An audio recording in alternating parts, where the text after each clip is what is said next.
So in previous videos, we had looked at the formations and structure of the Ottoman army from a bit earlier than 1453 up into maybe, let's say, the 1600s.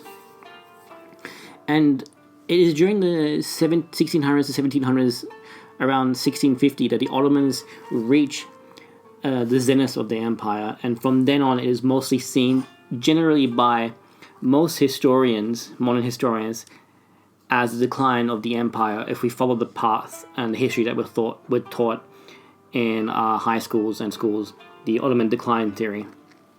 Now, from the 1600s up into the 1800s, this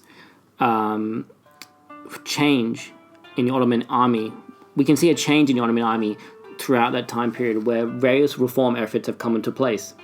The Ottoman military had reached the gates of Vienna in 1683, only to fail at that moment, just before the grasping victory over the Austrians, their long-time enemy. This second siege of Vienna is generally seen not only as a disastrous defeat, but also as an inevitable one. According to common Western interpretations, the Ottoman governing elite just did not comprehend the limitations of this decaying military and began an overly ambitious undertaking.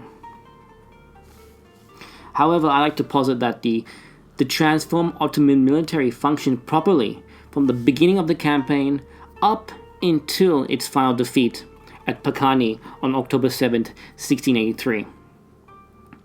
And victory slipped at the very last minute because of not of the Ottoman state or the Ottoman army, let's say, itself, but more of the personal mismanagement and misjudgment of the commander-in-chief of that particular campaign.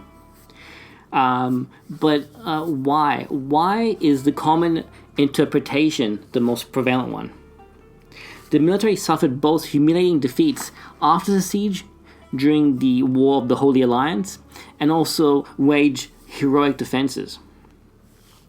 It was the short-sightedness and the politicization of the military by the Ottoman elite that led to the disastrous defeats at the end of the 1600s. The Ottomans were not aware to the changing needs of their expansive forces. We know that the reformist movement began as early as the mid-1600s and it matured into a significant force in the Ottoman military affairs in the 1700s, culminating in the auspicious incident of 1826, which was the end of the Janissary Corps, rather violently.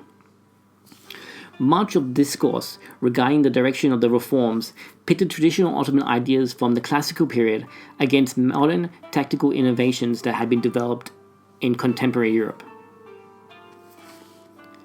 Many of the reformers themselves were not exclusively men with military backgrounds, and the tempo and thrust of the reforms efforts varied throughout the years. Reversals of policies also took place during this time, which both accelerated and retarded the overall process. Reformers were generally identifiable by their alignment with contemporary European military ideas, many of those of Bourbon France, which effectively moved the empire's military in the 1700s towards a regular army, organized and trained according to contemporary European models. So we see the Ottoman army moving from 1300s, which was what we consider the height of military powers of the time, and declining to what would be substandard or lower than the Europeans' adversaries that they faced during the 1700s, 1800s, and further on. This reform periods culminated in the destruction, and often violently, of the traditional centers of Ottoman military power that we learnt about in previous videos. First to be affected were the Sipahis.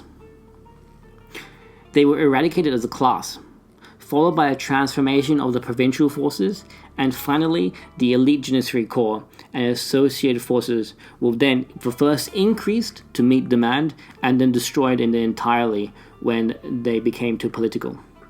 As the Ottoman Empire increased over time, the tradition of the Ottoman Empire of campaigning during the summer and spring months, the seasonal warfare, became more of a hindrance than a benefit to the Ottoman strategy. It was tradition at the end of these campaign seasons for the Ottoman army to return to their home provinces or peacetime barracks. This was very important for the provincial sipahi or knight-like landholders and their retinues, especially since they had to deal with their estates from where they came, collect taxes over there, and protect their interests. However, the Ottoman campaigns of the 17th century were launched with 3 times more soldiers and 5 to 6 times more firearms and cannons than in previous centuries. Increasingly, the government had to maintain part of the army in winter quarters near the frontiers so as to have reserves against possible out-of-season enemy attacks or to start the next campaign early. This new policy created serious tensions within the retained provincial units and created numerous disciplinary problems and occasional disorders. In addition to these problems, winter quartering required strict order and discipline, as well as a detailed planning beforehand. The vast size and varied capacity of the empire that required these changes also turned out to be a great advantage in subsidizing campaigns at one frontier with the resources of other regions. The Ottoman logistical transformation becomes more apparent when compared to the experiences of the 30 Years' War in Europe, which the concentration of 20,000 soldiers in a given area became the exception rather than the norm. The Ottoman government was able to concentrate and move up to 80,000 combatants, thereby securing decisive numerical superiority in any given campaign, be it in Poland or in Hungary. This is what gave the Ottomans their advantage. It was not just their numbers, but the ability to actually put that much forces on the field was a great advantage to them. The Ottoman government demonstrated an understanding of the importance of balancing local and military needs and managed to preserve regional economies while milking their capacity so as to keep the military corridors, which they waged their wars from, intact, but never turning them into economic wastelands.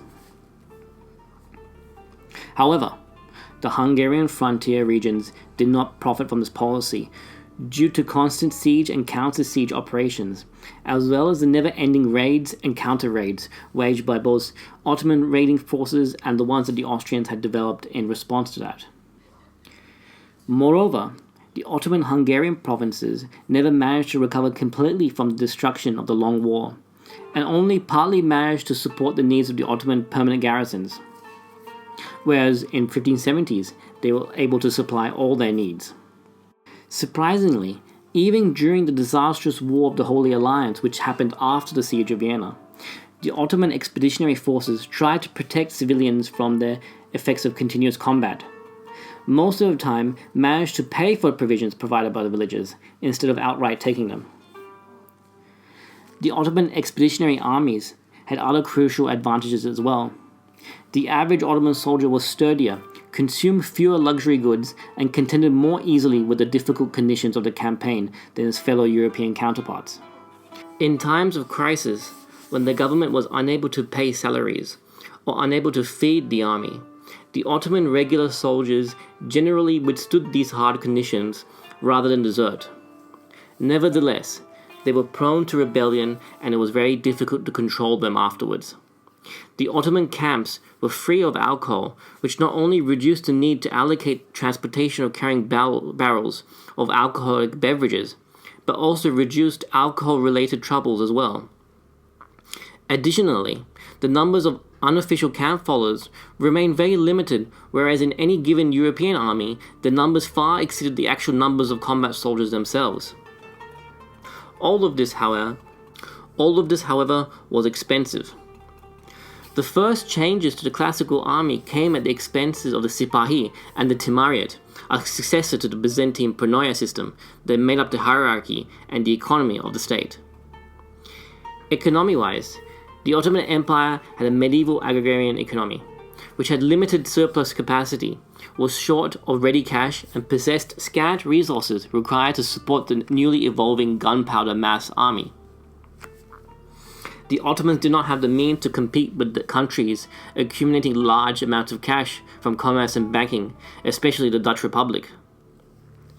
The conservative government elite had neither the understanding of economic developments occurring in the Western European countries, nor was it willing to make drastic changes, except for direct borrowing. Tax farming was an excellent alternative for an agrarian state like the Ottoman Empire, to extract surplus resources from its citizens. This evolved in order to produce regular and predictable cash flows to meet the expenses of modern warfare. However, the only possible lands available for this were the timarious estates of the Sipahis, and the government was already unhappy with the combat performance of the Sipahis, who were militarily useless against European musketeers and artillery. Additionally, they were also increasingly unwilling to take part in long campaigns, preferring to pay the exemption fees, or in Turkish the bedel, instead. So, the government chose to finance its new infantry units at the expense of the Sipahis. However, it began to reassign the states slowly because of three reasons: institutional conservatism, the need for light cavalry against non-European enemies, and the potential disruptive socio-economic problems of removing an entire class. The Sipahi was not the only military element that was affected by these changes. The Kapıkulu Süvari, or the elite household regiment, and the effective check on janissary power, had their salary payments cut from 130 million akçes, or aspers to Europeans, in 1609 to 67 million aspers in 1692. Also, various auxiliary units lost their status. However, the biggest loser after the Sipahis was the Ottoman Navy.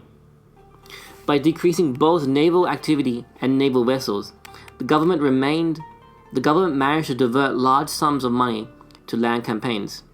This saving created large problems. During the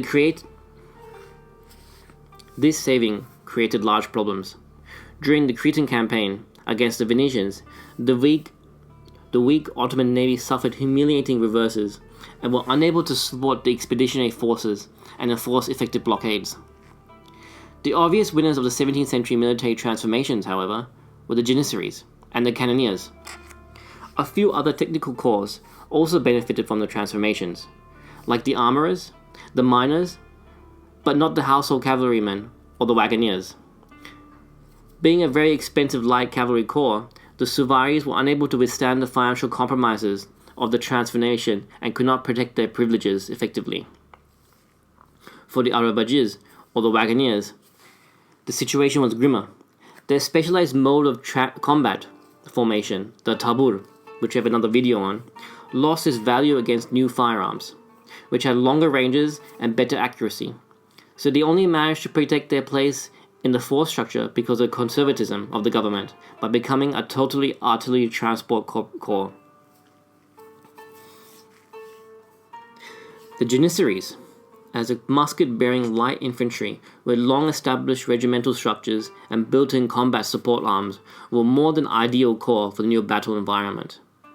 For this reason, the government understandably increased their personnel strength and tasked them with additional duties. More and more Janissaries were trained and sent to provinces for policing due to the unreliableness of the Sipahi. In 1685, there were 13,000 Janissaries guarding 36 fortresses, out of a total strength of 31,000. This figure would rise to 53,000, including local Janissaries, guarding 68 fortresses by 1750. In addition to the rise in number of Janissaries serving in the provinces and the frontier regions, the temporary rotational service systems were also changed in the meantime. At the end of the century, most of them were serving in the same province permanently and had already established family and socio-economic relations with the local society. In doing so, they became part of local politics and power struggles, much like their predecessors had in Istanbul and Egypt. Whatever the merit of this policy in the short term and in the middle term, the Janissaries were assigned to provinces permanently and lost their military value and became more or less a police force. So any statistics that count them as combatants give a false picture of their actual strength. The rapid increase in strength drastically transformed the corps. The main mode of recruitment, the infamous devshirme, had lost its dominance with the relaxation of the non-marriage rule, and sons of janissaries, also known as the kulolu, gained favored admissions to the corps. Even though the devshirme practice continued on into the middle of the 18th century, kulolus became the main source of manpower in the corps. Even this availability of the kulolu, or the sons of the janissaries, did not meet the demands of the government. They had begun to seek, mainly from urban unemployed areas, excess members of guilds and recent immigrants from the countryside, who had been seen as unreliable during the classical period. From time to time, volunteers under the name of kul karandas, or brothers of the corps, which sometimes used interchangeably with other terms, yamak or apprentice, were recruited with the promise of enrollment in janissary if they served with distinction for 3 years. Thus, the recruitment base was moved from the provinces to the urban centers. The first victim of this new source of manpower was the Ajami Ojar, or the apprentice training schools. There was no need to send new recruits, who were already native Turkish speakers and practicing Muslims, to Turkish families to learn. Additionally, most of them had already spent time within the corps as apprentices with their fathers or relatives, and they had already learned their trade without much need for formal Ajami training. Even though the Ajami Ojar remained in use, with its period decreasing from 5 to 6 years to 1 or 2 years. The decrease in Ajami training combined with the recruitment of kulolus and urban youth had far-reaching results. In the short term, however, it was a welcome development in terms of manning and finance. In the long term, however, the janissaries lost their privileged position of a small, highly trained corps and became more or less a corps of line infantry with basic skills. Moreover, family connections and vested interests within the socio-economic fabric became more important than loyalty to the Sultan. Of course, they lost their homogeneity and in some respect their cohesion as well. The increasing requirements of the new combat environment and fiscal limitations were instrumental in forcing the government to make use of two older practices on a wider scale. The first was reducing the real salary payments by debasing the currency. This policy, as before, caused widespread unrest and occasional rebellions, but it achieved several decades of relief for the government. The reduction of salaries, however, forced professional soldiers to search for other ways to earn a living. Corruption and abuse were obvious outcomes, but the most important development, which also was similar to contemporary European examples, was establishment of private small businesses and becoming part of the artisan guilds and city labor market at the end of the 17th century. The reform period did not end here. It also changed the use of the Ottoman military. The reform period did not end here. It had also changed the use of mercenaries within the empire, which we will discuss in an upcoming video.